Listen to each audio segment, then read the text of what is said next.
छाननी जी सुरू आहे त्यामध्ये सांगितलं जातं की जे डॉक्युमेंट्स होते, जे पुरावे होते ते गायब आहेत आणि तो एक कॉन्फिडेन्शियल डॉक्युमेंट ते गायब करण्यात आलेले आहे आणि तो व्यक्ती आता दुसऱ्या गटात. मगाशी मी जेव्हा बसलो होतो तेव्हा आव्हाड साहेब जे उत्तर देत होते ते मी ऐकलं. खरं तर या टोटल प्रक्रियेमध्ये मी स्वतः नसल्यामुळे आणि याच्यावर आता हिअरिंग होत असल्यामुळे मला असं वाटतं की इथं या हिअरिंगबद्दल आणि चर्चेबद्दल कुठेही काय बोलणं योग्य ठरणार नाही, म्हणून आता तरी मी याच्यावर कॉमेंट नाही करू शकणार. एक दुसरा मुद्दा आहे की उद्या ईडीची चौकशी तुम्हाला बोलवलेलं आहे. अशा पद्धतीने असणार कारण की सांगितलं जातं की पवार साहेब किंवा पक्षातील सर्व कार्यकर्ते नेते जे आहेत त्या ठिकाणी असणार आहेत आणि एक प्रकारे जे ईडी ज्या पद्धतीने कारवाई करते त्याला आव्हान दिलं जातं. एक तर कुठेही आव्हान देण्याचा प्रयत्न आपण ईडीच्या विरोधात करत नाही. आजपर्यंत ईडीने जे जे काय आपल्याला डॉक्युमेंट्स मागितलेले आहेत ते सर्व डॉक्युमेंट्स आपण दिलेले आहेत आणि याच्याही पुढे आम्ही देणार आहोत. उद्या 24 तारखेला सकाळी 10-10:30च्या सुमारास तिथं मी जाणारच आहे आणि आदरणीय पवार साहेबांना काल जेव्हा मी भेटलो तेव्हा साहेबांनी सांगितलं की मी सुद्धा राष्ट्रवादी भवनला तिथे असणार आहे.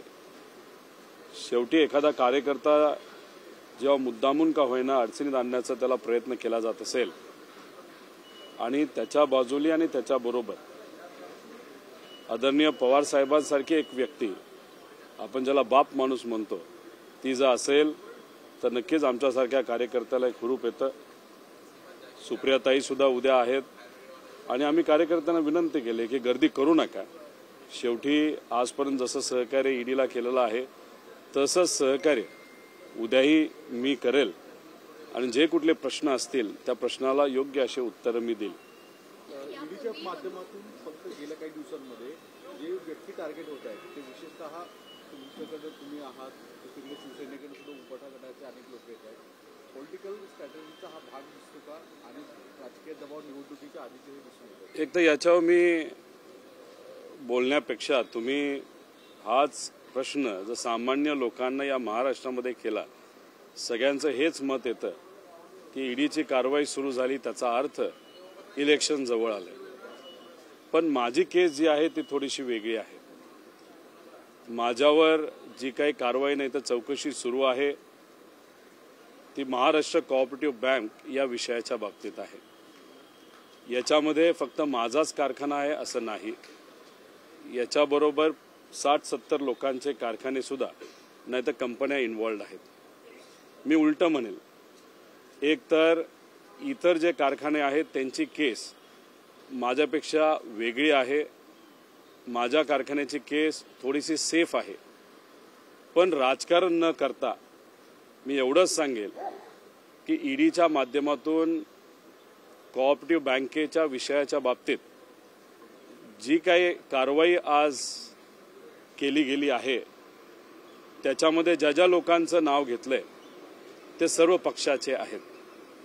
तुम्ही जर 2021 मध्ये आदरणीय अजितदादांनी मीडियाला जे उत्तर दिलं त्याच्यामध्ये दादा स्वतः म्हणतायत की 64 इतर कारखाने आहेत. या यादीमध्ये आदरणीय अजितदादांच्या मार्गदर्शनाखाली चालणारे सुद्धा कारखाने आहेत. पण मी दादांना आश्वासित करतो, इतरही सर्व पक्षाचे नेते ज्यांचे कारखाने याच्यामध्ये आहेत त्यांना मी आश्वासित करतो. काही लोक काँग्रेस आणि राष्ट्रवादीमध्ये होते, आज ते इथं नसून भाजपमध्ये आहेत, त्यांना सुद्धा आश्वासित करतो की या केसमध्ये माझं सुद्धा नाव आहे. मी चूक केलेली नाही. मी तर माझ्या बाजूने लढणारच आहे. याच्यातून मी बाहेर निघेल, पण मी बाहेर निघत असताना मी एकटा बाहेर नाही निघणार.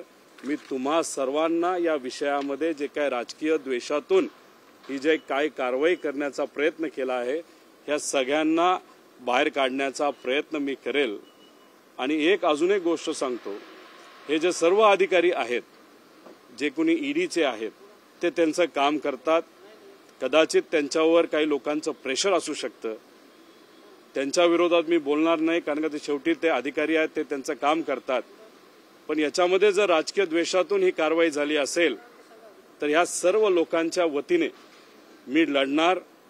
लोकशाही आणि कोणाचाही आवाज दाबण्यासाठी जर यंत्रणेचा वापर केला जात असेल तर मराठी माणसं कधी शांत बसत नाहीत, मराठी माणसं कधी पळून जात नाहीत, ते लढतात.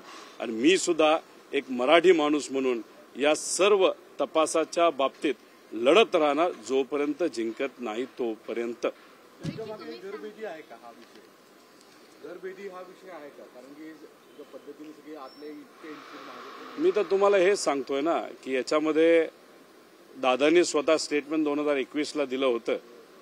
दादांचं सुद्धा नाव आहे असं ते स्वतः बोलले होते, नाहीतर त्यांच्या परिचयाच्या लोकांचं नाव आहे. घरभेदी वगैरे हा विषय मी मनामध्ये घेत नाही. लढायचं म्हणलं तर लढण्याची तयारी माझी आहे आणि अन्यायाच्या विरोधात लढायचं असेल तर जेव्हा हा विषय घेऊन मी लढणार आहे आणि जिंकणार सुद्धा आहे, त्याचा फायदा या 64 लोकांना होईल, ज्याच्यात काही जवळचे आहेत, काही लांबचे आहेत. पण राजकीय द्वेषातून केलेली कारवाई याच्या विरोधात लढण्याची भूमिका आणि जबाबदारी एक महाराष्ट्रातला नागरिक म्हणून माझी आहे आणि मी 100% लढणार आणि जिंकणार सुद्धा आहे. तुम्ही जी यात्रा काढली बेरोजगारी किंवा इतर मुद्द्यांवरती, त्या यात्रेला प्रतिसाद मिळाला, त्याच्यामुळे अशा पद्धतीने त्याच्यानंतरच तुम्हाला ही नोटीस आली आणि त्यामुळे चौकशीला असं सर्व कार्यकर्त्यांचं लोकांचं मत आहे. आणि खरंच हा हेतू नाही तर या हेतूतून माझ्यावर कारवाई केली असेल तर मी ईडीचे आभार व्यक्त करतो की जे विषय आम्ही सर्वांनी मिळून घेतलेत ते महत्त्वाचे आहेत आणि लोकांना ते पटत आहेत आणि कदाचित लोकांना पटत आहेत म्हणून काही लोकांना ह्या गोष्टी पटत नाहीत म्हणून कदाचित जर कारवाई केली असेल तर मी ईडीचं स्वागत करेल. पण ईडीच्या अधिकाऱ्यांचं याच्यामध्ये कुठेही काही नाही. त्यांना जे काही सहकार्य करायचंय ते 100% मी करेल.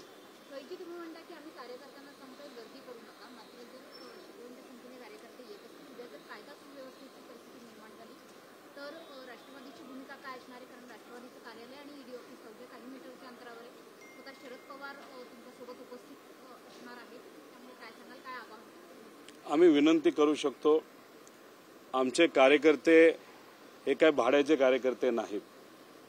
आम्ही काय गाडीत बसून त्यांना आणणार नाहीत. आलेत तर ते स्वतः येतील. फक्त विनंती करू शकतो. पण एक सांगतो, आमचे कार्यकर्ते हे प्रामाणिक कार्यकर्ते आहेत. महाराष्ट्राच्या अस्मितेसाठी लढण्यासाठी नेहमी ते तयार असतात. कोणावर अन्याय होत असेल तो साधा एखादा शेतकरी असू द्या, विद्यार्थी असू द्या, युवा असू द्या, नाहीतर एखादा त्यांचातलाच एक आमदार असू द्या, ते नेहमी पुढाकार घेतात. आम्ही जास्तीत जास्त विनंती करू शकतो. पण एक तुम्हाला सांगतो, इथं आल्यानंतर कुठलीही चुकीची गोष्ट ते करणार नाही असाही विश्वास आमच्यासारख्याला आहे. पण तरी सुद्धा विनंती करतो की उद्या कुणीही या मुंबईमध्ये गर्दी करू नये. धन्यवाद. आणि मुंबई तकचं कोण आहे? अहो त्याला म्हणा खोटी बातमी लावली. 7 दिवस आम्हाला कुणीतरी विचारा ना, काय चर्चा आहे की आठवड्याचा वेळ दिला का? कोण बोललो विचारा, आम्ही सांगतो. 8 दिवसांची वेळ दिली आहे आणि त्याला उत्तर द्यायला तुम्हाला कुठेतरी दिलासा मिळाला आहे, त्यात काय चर्चा आहे? एका मीडिया चॅनलनी खरं तर ही बातमी लावली. आम्हाला ईमेल आलेला नाही, फोन आलेला नाही, मेसेज आलेला नाही.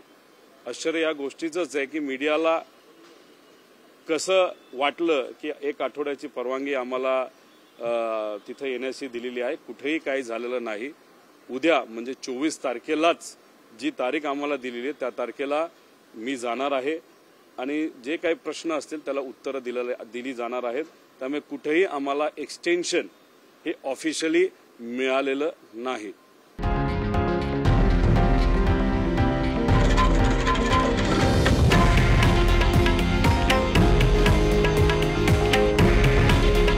हे आहे देशातील नंबर 1 न्यूज नेटवर्क आणि आपण पाहत आहात TV9 मराठी. काळजी तुमची, हित महाराष्ट्राचं.